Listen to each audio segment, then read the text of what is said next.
इस वीडियो में हम देखने वाले हैं कि कैसे जेडीली नाम की ये बढ़िया बुक आपकी प्रिपरेशन को डिस्ट्रॉय कर सकती है और कैसे अपनी प्रिपरेशन को बचाएं डिस्ट्रॉय होने से। तो जब मैं बात कर रहा हूँ जेडीली की, इसका मतलब मैं जेडीली ऑथर की बात नहीं कर रहा, मैं जेडीली बुक की बात कर रहा हूँ, जिसका असली नाम है कंसाइज इनऑर्गेनिक केमिस्ट्री। तो पहले ये देखते हैं कि ये बुक बढ़िया कैसे है। तो 3 पॉइंट्स हैं इस बुक के जो कि इसको बढ़िया बनाते हैं। पहला पॉइंट तो ये कि इसके अंदर इन डेप्थ टॉपिक्स की इन्फॉर्मेशन है। ज़्यादातर बुक्स के अंदर क्या होता है कि जो सरफेस टॉपिक्स हैं उन्हीं के बारे में इन्फॉर्मेशन होती है। इसमें जो इन डेप्थ टॉपिक्स हैं उनके बारे में भी इन्फॉर्मेशन है। अगर आप देखोगे केमिकल बॉन्डिंग जैसे चैप्टर्स, तो आपको दिखेगा कि कितनी सारी इन्फॉर्मेशन है उन चीज़ों के बारे में, जो कि हो सकता है अगर आपको इंटरनेट पे सर्च करनी पड़ती तो आपको बहुत टाइम लग जाता है ना, क्योंकि इंटरनेट पे और भी बहुत सारी इन्फॉर्मेशन है ना। बट उन टॉपिक्स की इन डेप्थ इन्फॉर्मेशन है जो कि समहाउ रिलेटेड है। ठीक है। तो अगर आपको कोई चीज़ सर्च करनी है तो फिर आपको इंटरनेट पे जाने की ज़रूरत नहीं है, आपको वो चीज़ बुक में मिल जाएगी। ऑब्वियसली बुक में सर्च करना और इंटरनेट पे सर्च करने में, इंटरनेट पे सर्च करना ज़्यादा आसान है, लेकिन अगर हमको कुछ इन डेप्थ देखना है, इन डेप्थ मतलब हो सकता है कि वो हमारे एग्जाम की बाउंड्रीज के अंदर ना हो, है ना, हमारे सिलेबस की बाउंड्रीज के अंदर ना हो, वो अगर हमको देखना हो तो भी वो हम देख सकते हैं, क्योंकि सिलेबस की बाउंड्रीज के अंदर वाली जो चीज़ें हैं अगर उनके अंदर थोड़ी सी डेप्थ में जाना हो, है ना, तो हमें क्या चाहिए होता है, हमें चाहिए होता है कि कोई चीज़ डेप्थ में जाए लेकिन कुछ ज़्यादा ना चली जाए, है ना। इंटरनेट पे सर्च करोगे तो एक नया संसार खुल जाएगा, है ना, लेकिन अगर इस बुक के अंदर सर्च करोगे तो फिर आपको आपकी चीज़ के आसपास की इनडेप्थ चीज़ें मिलेंगी। अब वो जो इनडेप्थ चीज़ें हैं हो सकता है वो सिलेबस में हो या ना हो, ठीक है, वो एक अलग बात है। दूसरा पॉइंट जो है वो ये है कि इसके अंदर एग्जॉस्टिव इन्फॉर्मेशन है। मतलब अगर कोई टॉपिक है जो कि इसके बारे में बताया गया है तो उसकी अंडरस्टैंडिंग के लिए जो कुछ भी इन्फॉर्मेशन चाहिए वो इसके अंदर है। ऐसा कुछ नहीं है कि कुछ मिसिंग हो गया बीच में से। जैसे आप बहुत सारे कोचिंग मटेरियल्स में देखोगे या फिर कुछ ऐसी बुक्स होंगी उनमें आप नोटिस करोगे कुछ चीज़ पढ़ा रहे थे उसके बारे में डिटेल बताते बताते वो मिस हो गई कहीं, है ना। पूरी तरह से उसके बारे में डिस्क्राइब किए बिना ही दूसरा टॉपिक आ गया, है ना। लेकिन इस बुक में ऐसा नहीं होता। तीसरा पॉइंट क्या है, इसकी जो लैंग्वेज है वो बहुत अंडरस्टैंडेबल है ना। ऑब्वियसली जब मैं बात कर रहा हूँ अंडरस्टैंडेबल लैंग्वेज की, मैं इंग्लिश लैंग्वेज की नहीं बात कर रहा। इंग्लिश में तो होती हैं सारी बुक्स, है ना, बट अंडरस्टैंडेबल लैंग्वेज मतलब ये कि इंग्लिश ही सिंपल फॉर्म में लिखी है ना। तो आपको 2 वर्जन्स मिलेंगे बुक के, एक तो ओरिजिनल वर्जन आपको मिलेगा और एक वर्जन मिलेगा जो कि वाइली पब्लिकेशन का होगा, है ना। उसके अंदर क्या है, उसके अंदर और सिंपल इंग्लिश है और सिंपल तरह से चीज़ों को डिस्क्राइब किया हुआ है। तो ऐसी कोई कॉम्प्लेक्स भाषा नहीं है जो कि आपको अंडरस्टैंडिंग से रोक देगी, जो कि ज़्यादातर इंटरनेशनल बुक्स में या फिर ऐसी बुक्स में जो कि हायर एजुकेशन की हैं उनके अंदर हो सकती है, लेकिन इसके अंदर ऐसा कुछ नहीं है। अगर आपने बेसिक्स पढ़े हैं, एनसीईआरटी पढ़ी है, तो फिर आपको समझने में कोई दिक्कत नहीं आनी चाहिए। तो अगर इस बुक के अंदर इतनी सारी अच्छी चीज़ें हैं तो फिर हम ये क्यों कह रहे हैं कि ये बुक हमारी प्रिपरेशन को डिस्ट्रॉय कर सकती है। या फिर हमें ये कहना चाहिए कि हम कैसे अपनी प्रिपरेशन को डिस्ट्रॉय कर सकते हैं इस बुक को बेकार तरह से, या हम कहें इनफेक्टिवली, इनएफिशिएंट तरह से यूज करके। इसको हम देखते हैं। तो पहला पॉइंट है ये कि ये बुक जेई के लिए नहीं है। अब कुछ लोग आके बोलेंगे कि नहीं, वो जो नया वाला वर्जन है वायली पब्लिकेशन वाला वो तो जेई के हिसाब से है, लेकिन नहीं। अगर बुक के अंदर खोल के देखोगे उसके अंदर जो टॉपिक्स दे रखे हैं, है ना, और उसके अंदर जो नंबर ऑफ क्वेश्चंस हैं और वेरियस फैक्टर्स हैं, उसके हिसाब से आपको क्लियरली दिख जाएगा कि ये इसमें बहुत सारी चीज़ें सिलेबस के बाहर हैं, है ना। तो ये टेक्निकली सिलेबस के अंदर नहीं है, ठीक है ना। ये कोई जेई की किताब है, ठीक है। इसको एडिट किया गया था ओरिजिनल वर्जन से, जेई के बहुत करीब लाया गया था, लेकिन ऐसा बहुत पहले किया गया था, है ना। तो अभी के जेई के हिसाब से ये बिल्कुल भी रेलेवेंट नहीं है। इसको हम जेई की बुक नहीं बोल सकते, है ना। तो जब हम कहते हैं जेई की बुक या जेई की बुक नहीं, इसका क्या मतलब होता है। जेई की बुक मतलब ये कि इस बुक को आप पूरी तरह से स्टार्ट टू एंड फॉलो कर सकते हो, इसका मतलब होता है जेई की बुक, है ना। लेकिन इस बुक को आप स्टार्ट टू एंड जेई के लिए फॉलो नहीं कर सकते। ये जेई के लिए अपने आप में कंप्लीट बुक नहीं है, ना इसका पूरा पढ़ना आपके लिए कोई ज़रूरी है। और आप मेरे ख्याल से जेई की ही तैयारी कर रहे हो, है ना, मुझे ऐसा लगता है। तो अब यहाँ पे हो सकता है कुछ लोग हों जो नीट एस्पिरेंट्स हों, सेम अप्लाइज फॉर यू। अगर जेई के सिलेबस में ये नहीं है तो नीट के सिलेबस में तो बिल्कुल नहीं है, ठीक है। कोशिश भी मत कर लेना, ठीक है, इस बुक से दूरी बनाओ। दूरी बनाने के लिए मैं किससे कह रहा हूँ, नीट एस्पिरेंट से कह रहा हूँ, है ना। जेई एस्पिरेंट, जो जेई एडवांस्ड एस्पिरेंट्स हैं, है ना, वो इस बुक को कुछ तरह से यूज कर सकते हैं, है ना, लेकिन स्टार्ट टू एंड इस तरह से नहीं। तो फिर किस तरह से, वो हम आगे देखते हैं।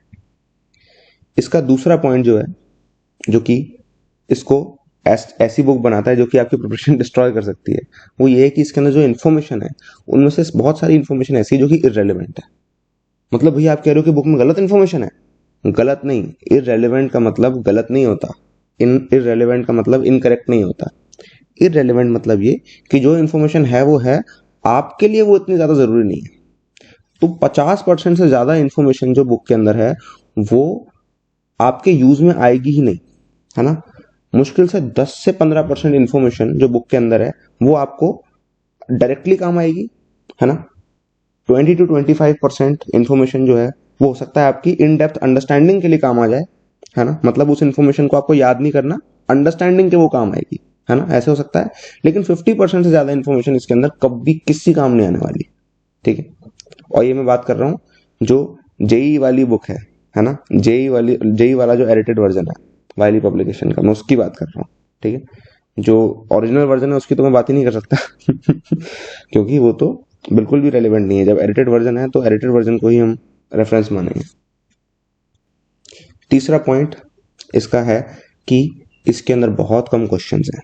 अरे नहीं भैया, क्वेश्चन है तो पीछे देखो, 60 क्वेश्चन है, 80 क्वेश्चन है, 100, ये इतने क्वेश्चन जेई के लिए सफिशिएंट नहीं होते हैं, इस बात को समझो। ना जेई मेन के लिए इतने क्वेश्चन सफिशिएंट होते हैं, जेई एडवांस के लिए ना इतने क्वेश्चन सफिशिएंट होते हैं। क्वेश्चन जो हैं बैक एक्सरसाइज में वो बहुत अच्छे क्वेश्चन है ना, बहुत अच्छी क्वालिटी है। मैं नहीं कह रहा उन क्वेश्चन को नहीं करना, उन क्वेश्चन को सॉल्व करना है, बट वो अपने आप में कंप्लीट चीज नहीं है, कुछ और भी करना है, ठीक है। तो कुछ और, जैसे अगर मैं एग्जांपल दूं, वैसे इसके लिए मैं एक अलग वीडियो बनाना चाहूंगा, बट मैं अभी के लिए आपको जस्ट टेक अवे करने के लिए बता देता हूं कि एनसीईआरटी आपको करनी होती है। एनसीईआरटी के इन टेक्स्ट क्वेश्चन बहुत इंपॉर्टेंट होते हैं और बैक एक्सरसाइज बहुत इंपॉर्टेंट होती है, दोनों करनी होती है। ज्यादातर लोग बैक एक्सरसाइज करते ही नहीं है कभी एनसीईआरटी की, ज्यादातर जेई एस्पिरेंट्स की बात कर रहा हूँ मैं।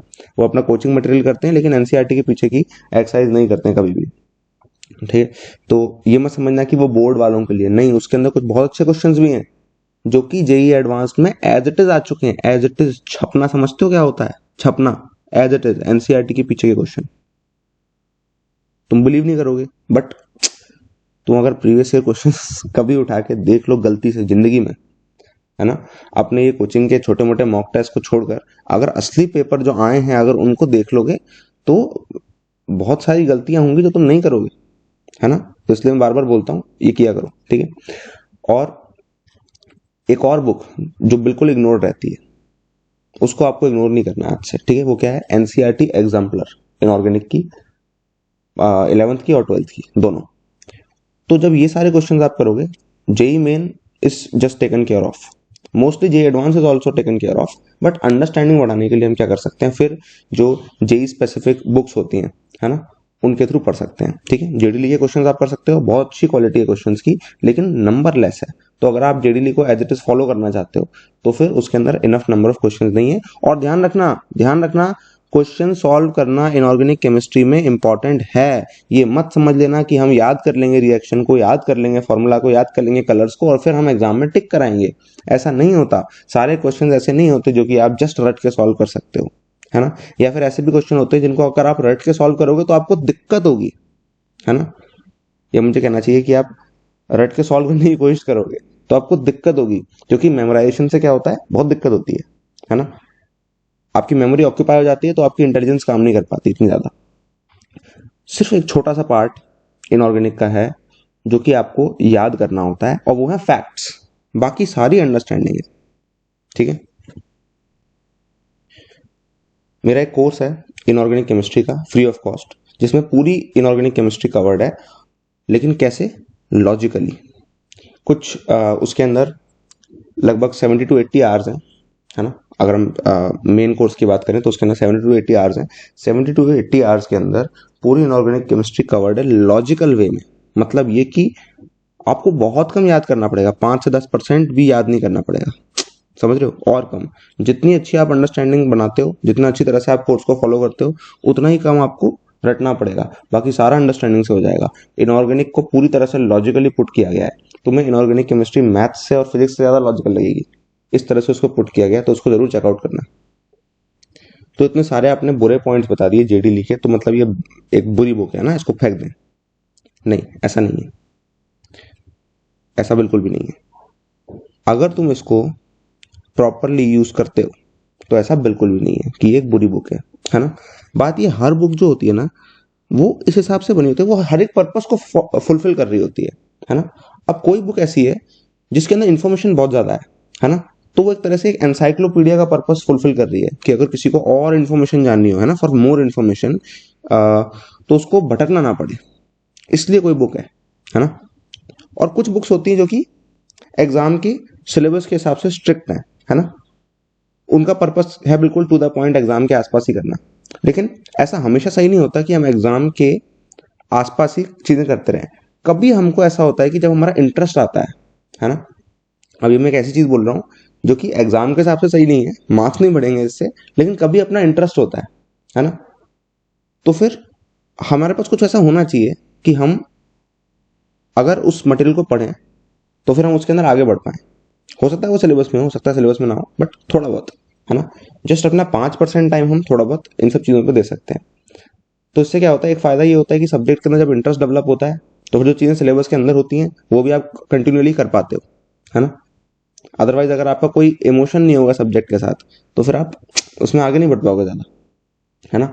लेकिन जहाँ पे बात आती है याद करने की, वहाँ पे हमको सिलेबस पे बिल्कुल स्ट्रिक्ट रहना चाहिए, है ना। और 5% से ज़्यादा टाइम नहीं देना चाहिए, 5% टाइम इनफ है अपना इंटरेस्ट मेंटेन करने के लिए, है ना। उससे ज़्यादा टाइम नहीं देना चाहिए आउट ऑफ सिलेबस वाली चीज़ों को। तो ये बुक उसके लिए अच्छी है अगर हम इसको प्रॉपरली यूज़ करें। तो कैसे इसको प्रॉपरली यूज़ करें, है ना, जस्ट ये 3 पॉइंट्स अपने माइंड में रखो, है ना, जस्ट 3 पॉइंट्स माइंड में रखो और आप इस बुक को बहुत अच्छी तरह से यूज़ कर पाओगे। कौन से 3 पॉइंट्स देखते हैं आगे। तो आपको क्या करना है, सबसे पहली चीज़ ये कि एनसीईआरटी को आपको अपना मेन सोर्स बनाना है इन्फॉर्मेशन के लिए। अंडरस्टैंडिंग के लिए आप लेक्चर्स यूज़ करो, ठीक है, ध्यान रखना। इन्फॉर्मेशन के लिए क्या मेन सोर्स क्या है, एनसीईआरटी। कहीं इन डेप्थ इन्फॉर्मेशन चाहिए तो हम जेडीली को यूज़ करेंगे, वो हम नेक्स्ट पॉइंट्स में देखेंगे उसे हमें कैसे करना है ना। और अंडरस्टैंडिंग के लिए लेक्चर्स, ध्यान रखना, अभी भी मैं बोल रहा हूँ दोबारा से, inorganic chemistry is not only about information, it is more about understanding than information, ठीक है। ये बहुत इंपॉर्टेंट बात है, अगर इसको आप नहीं समझे तो आपको इनऑर्गेनिक, हो सकता है आप रट लो कर लो, हो सकता है आपकी रटने की ताकत ज़्यादा हो, ठीक है, लेकिन इससे क्या होगा, अननेसेसरी स्ट्रेस क्रिएट होगा, है ना, और आपका दिमाग नहीं चल पाएगा ना, इंटेलिजेंस फंक्शन नहीं कर पाती है अगर बहुत सारी इन्फॉर्मेशन भर जाती है ना, जिसका कोई यूज़ नहीं पता होता हमको, है ना। तो अंडरस्टैंडिंग के लिए अपने को लेक्चर यूज़ करने हैं। तो किसके लेक्चर यूज़ करने हैं, कोर्स का लिंक डिस्क्रिप्शन में है, ठीक है। जब कोई चीज़ फुल्ली कंप्लीटली अवेलेबल है, अंडरस्टैंडिंग के साथ लॉजिकल फॉर्म में अवेलेबल है, ठीक है, और फ्री ऑफ कॉस्ट अवेलेबल है, अब आपके पास कोई बहाना नहीं बचता उसे ना करने का, समझ रहे हो, कोई बहाना नहीं बचता। तो जस्ट लिंक पे क्लिक करो, ठीक है, और इनऑर्गेनिक केमिस्ट्री का कोर्स जो है वो आज से फॉलो करना शुरू कर दो, अगर फॉलो पहले से नहीं किया है तो, ठीक है। और अगर कर रहे हो, है ना, और करते करते छोड़ दिया 6-7 लेक्चर के बाद, पता नहीं कोई 6-7 लेक्चर के बाद आके छोड़ कैसे सकता है, क्योंकि उसके बाद फिर उसके केमिकल बॉन्डिंग वाले पार्ट शुरू होते हैं। और एक बार अगर आप लेक्चर 13, 14, 15, 16 इस पे आ जाते हो, फिर जो असली लॉजिकल पार्ट है वो बूम करता है ना। फिर उसके बाद आप छोड़ नहीं सकते, तो जस्ट वहां तक तो कंटिन्यू करो, क्योंकि उसके बाद आप एनीवेज नहीं छोड़ पाओगे, ठीक है। समझ रहे हो ना, आपसे रटा ही नहीं जाएगा, मैं बता रहा हूँ, आपसे रटा ही नहीं जाएगा। आपका मन करेगा कि हर चीज को आप लॉजिकली वो कर लो, है ना, जस्ट फैक्ट्स को ही रटना होगा, है ना। अब जैसे Na को सोडियम कहते हैं, ये तो रटना होगा ना। इसमें क्या समझे, है ना, जस्ट इतना रटना होगा बस, और ज्यादा कुछ नहीं रटना होगा, कोई रिएक्शन नहीं रटनी होगी, कुछ मेमोराइजेशन नहीं करना होगा, ठीक है। तो इन्फॉर्मेशन के लिए क्या, एनसीईआरटी, और अंडरस्टैंडिंग के लिए क्या, लेक्चर्स, ठीक है। बहुत सारे और भी लेक्चर्स हो सकते हैं अवेलेबल हो, बट लॉजिकल फॉर्म में कोई नहीं होगा, ठीक है। अभी तक ये मैंने 3 साल पहले बनाए थे और अभी तक ऐसा कुछ नहीं है जो कि इसके अलावा मैंने देखा हो जो कि लॉजिकल तरह से इनऑर्गेनिक केमिस्ट्री सिखा रहा हो, है ना। तो ये आप मिस नहीं कर सकते, ऑलराइट, तो ये आपको अभी करना है।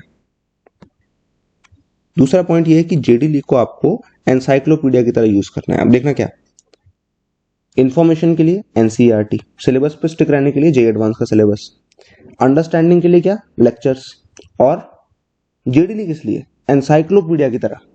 एनसाइक्लोपीडिया का मतलब समझते हो? मतलब ये है कि आप अपनी मेन स्टडी एनसीईआरटी से कर रहे हो, है ना, बुक और अंडरस्टैंडिंग के लिए लेक्चर्स, है ना। अब कहीं पे भी अगर आप स्टक हुए एनसीईआरटी पढ़ते पढ़ते या कहीं पे भी, ठीक है, अपनी पूरी पढ़ाई में किसी क्वेश्चन पे, इस पे किसी भी एक टॉपिक पे आप स्टक हुए और आपको उसके बारे में थोड़ा सा और एडवांस जानना है, आपको चाहिए कि उसके बारे में आपको सब कुछ पता चल जाए। एक छोटा सा टॉपिक, सपोज आपने उठाया हाइड्रोलिसिस, हाइड्रोलिसिस के नाम पे पूरा एक चैप्टर है जेडीली में, आप उसके अंदर कहीं पे भी जाके वो चीज स्टडी कर सकते हो, है ना। जबकि इंटरनेट पे आप जाओगे तो आप मिक्सअप हो जाओगे, ठीक है।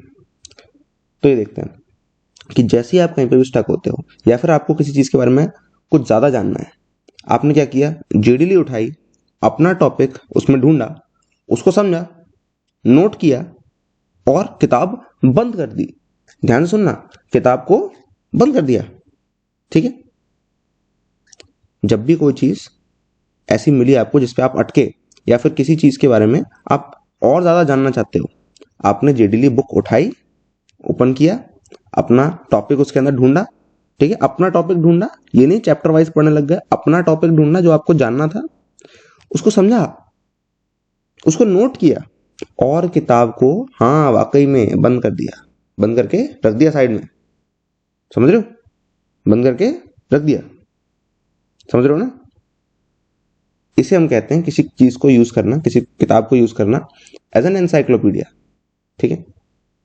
हम उसका यूज उठा पा रहे हैं बट येट उसके जो डिसएडवांटेजेस हैं वो हमें टच नहीं कर पा रहे। समझ रहे हो? ये तो चाहिए हमें कि किसी चीज के, हर चीज के एडवांटेजेस और डिसएडवांटेजेस होते हैं, कैसे हम ऐसा करें कि एडवांटेजेस को यूज करें और डिसएडवांटेजेस से अफेक्ट ना हो। जस्ट इतना ही तो करना होता है। तीसरा पॉइंट जो आपको ध्यान में रखना है वो ये है कि आपको हाईली सेलेक्टिव होना है, हाईली सेलेक्टिव होना है। आप अपने टीचर से या मेंटर से पूछो कि कौन से टॉपिक्स ऐसे हैं जो कि आपको जेडीली से पढ़ने चाहिए, ठीक है। जैसे कि मैं आपको बताता हूँ, कुछ टॉपिक्स ऐसे हैं जो कि आपको जेडीली से पढ़ने ही चाहिए। मैं तो आपसे ये कहता हूँ, अगर आप 11th में हो या जस्ट आपने 12th स्टार्ट किए और अगर आपके पास टाइम है तो आपको जो एटॉमिक स्ट्रक्चर, पीरियोडिक प्रॉपर्टीज और खासकर केमिकल बॉन्डिंग, है ना, और हाइड्रोलिसिस, ये जरूर जरूर जरूर पढ़ना चाहिए जेडीली से। हाइड्रोलिसिस इनकेस अगर आप नहीं करना चाहते, ठीक है, वैसे ज्यादा बड़ा चैप्टर नहीं है ना, लेकिन ये 3 चैप्टर्स करने चाहिए। और इनमें भी जो 2 मोस्ट इंपोर्टेंट चैप्टर्स हैं वो है क्या, एटॉमिक स्ट्रक्चर और केमिकल बॉन्डिंग, ठीक है। तो अगर आपके पास बहुत कम टाइम होता है तो कोशिश करो कि केमिकल बॉन्डिंग जरूर कर लो उससे, हालांकि उसमें बहुत बड़ा दे रखा है बट बहुत इंपॉर्टेंट है, पूरी इनऑर्गेनिक सुधार देगा एक बार में, है ना। तो सबसे इंपॉर्टेंट चैप्टर क्या हो गया उसके अंदर, अगर आपके पास कम टाइम है तो सिलेक्टिविटी आपको ऐसी रखनी है कि आप केमिकल बॉन्डिंग चैप्टर जरूर करो उससे। अगर आपके पास थोड़ा सा और टाइम है तो आप केमिकल बॉन्डिंग जरूर करो और एटॉमिक स्ट्रक्चर जरूर करो। अगर आपके पास थोड़ा और टाइम है तो आप केमिकल बॉन्डिंग, एटॉमिक स्ट्रक्चर और पीरियोडिक प्रॉपर्टीज करो। थोड़ा और टाइम है तो chemical bonding, atomic structure, periodic properties और हाइड्रोलिसिस करो। थोड़ा और टाइम है तो फिर उसके अंदर मेटलर्जी भी करो। थोड़ा और टाइम है तो फिर जो बाकी चैप्टर्स है जैसे कि क्वालिटेटिव एनालिसिस, ये करो। थोड़ा और टाइम है तो फिर टाइम ही टाइम है, फिर तो इसका मतलब तुम्हारे पास फिर तो ठीक है, फिर तुम हर टॉपिक में कुछ ना कुछ देखो। जे एडवांस के अंदर क्या ऐसा टॉपिक है जिसके बारे में ज्यादा क्वेश्चन आते हैं, वो जरूर करो। समझ रहे हो ना। तो इस तरह से अपने को सेलेक्टिव होना होता है। तो मैंने क्या बोला आपसे कि आस्क योर टीचर्स और मेंटर्स मैंने ही बता दिया आपको, बट ठीक है, ठीक है, चलो मतलब ठीक है, मैंने ही बता दिया और मोस्ट इंपॉर्टेंटली क्या, कि जेई मेन और जेई एडवांस का सिलेबस आपको हमेशा अपने साइड में रखना है जब भी आप ऐसी किसी भी बुक को उठा रहे हो जो कि जेई के लिए नहीं बनी। क्योंकि भटकना जो है वो बहुत आसान है, मैं आपको बता रहा हूँ, भटकना जो है वो बहुत आसान है ऐसी बुक्स के साथ, है ना।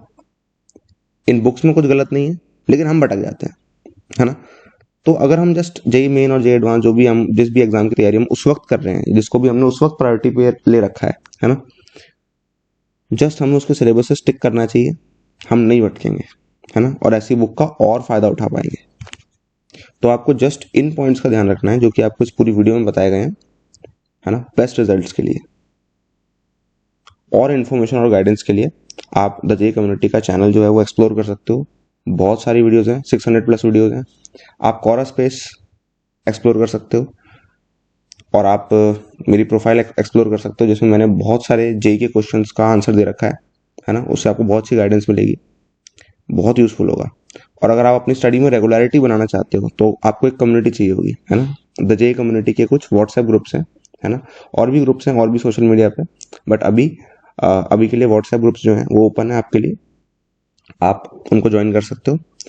और IITJEEmentorship.com वेबसाइट पे जाके साइन अप कर सकते हो। वहाँ पे बहुत सारे ब्लॉग्स, पॉडकास्ट और वीडियोस अवेलेबल हैं आपके लिए। तो यूट्यूब पे तो वीडियोस अवेलेबल हैं, यूट्यूब पे एक तरह का कंटेंट अवेलेबल है ना, लेकिन वेबसाइट पे और अलग तरह का कंटेंट अवेलेबल है ना। कुछ ऐसा कंटेंट जिसमें थोड़ा और मसाला है ना, थोड़ा मसालेदार कंटेंट है ठीक है। इसका मतलब ये है कि उसके अंदर कुछ चीज़ें ऐसी हैं जो कि बहुत स्ट्रेट बोली गई हैं, जो कि यूट्यूब पे हो सकता है लोगों को पसंद ना हो, ठीक है। तो वो अलग कंटेंट है ना। तो ये मत सोचना कि नहीं वेबसाइट पे भी तो वही होगा जो यूट्यूब पे होगा, ऐसा कुछ नहीं है, ठीक है। इन सारी ही सोर्सेज पे कुछ अलग अलग है ना।